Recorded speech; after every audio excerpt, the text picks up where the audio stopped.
Thrikkakara model engineering college ഹോസ്റ്റലിന്റെ കക്കൂസ് മാലിന്യം റോഡിലേക്ക് ഒഴുക്കുന്നതിനെതിരെ പ്രതിഷേധവുമായി പ്രദേശവാസികൾ ഹോസ്റ്റൽ ഗേറ്റ് നാട്ടുകാർ അടച്ചുപൂട്ടി. കഴിഞ്ഞ 3 മാസമായി മാലിന്യമൊഴുക്കൽ തുടരുകയാണെന്നും പരാതി പറഞ്ഞിട്ടും നടപടി എടുത്തിട്ടില്ലെന്നും നാട്ടുകാർ പറയുന്നു. പറയുന്ന സെപ്റ്റ് ടാങ്ക് നിറഞ്ഞ് പോകുന്നു.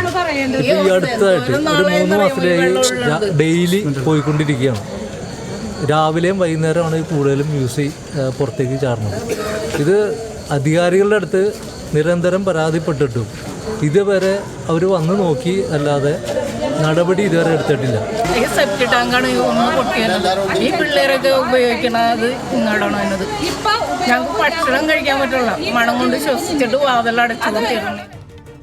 കൂടുതൽ വിവരങ്ങളുമായി സഹിൻ ആന്റണിയാണ് ചേരുന്നത്. സഹിൻ, ഇപ്പോൾ ഇവർ പറയുന്ന വാക്കുകൾ അനുസരിച്ചാണെങ്കിൽ വലിയ തരത്തിലുള്ള ദുരിതം തന്നെയാണ് അവർ അനുഭവിക്കുന്നത്. ഇതിൽ ഏതെങ്കിലും തരത്തിലുള്ള നടപടിക്ക് സാധ്യതയുണ്ടോ? കൂടുതൽ വിവരങ്ങൾ. സ്വാതി, അതായത് ഇന്നലെ രാത്രിയും ഇന്ന് പുലർച്ചെയുമായിരുന്നു ഇത്തരത്തിലുള്ള ഒരു പ്രതിഷേധം ഉണ്ടായിരുന്നത്.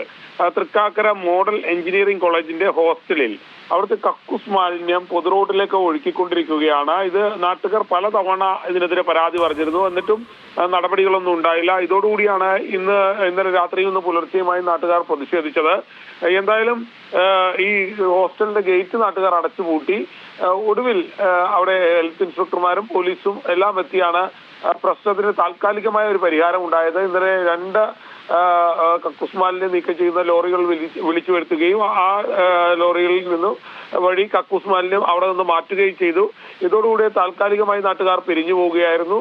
എന്നാലും ശക്തമായ നടപടികൾ ഉണ്ടായില്ലെങ്കിൽ, ഒരു താൽക്കാലിക നടപടി മാത്രമാണിത്. ഒരു സ്ഥിരമായിട്ടുള്ള ഒരു നടപടി ഉണ്ടായില്ലെങ്കിൽ വീണ്ടും സമരവുമായി വരുമെന്നാണ് നാട്ടുകാർ അറിയിച്ചിരിക്കുന്നത്. സ്വാതി. ശരി സഹിൻ, എന്തായാലും ഇതിൽ എത്രയും വേഗം ഒരു നടപടി ഉണ്ടാകണം എന്ന് തന്നെയാണ്. തൃക്കാക്കര മോഡൽ എഞ്ചിനീയറിംഗ് കോളേജ് ഹോസ്റ്റലിന്റെ കക്കൂസ് മാലിന്യമാണ് റോഡിലേക്ക് ഒഴുക്കുന്നത്. അതിലാണ് നാട്ടുകാർ വലിയ തരത്തിലുള്ള പരാതി ഉന്നയിക്കുന്നത്.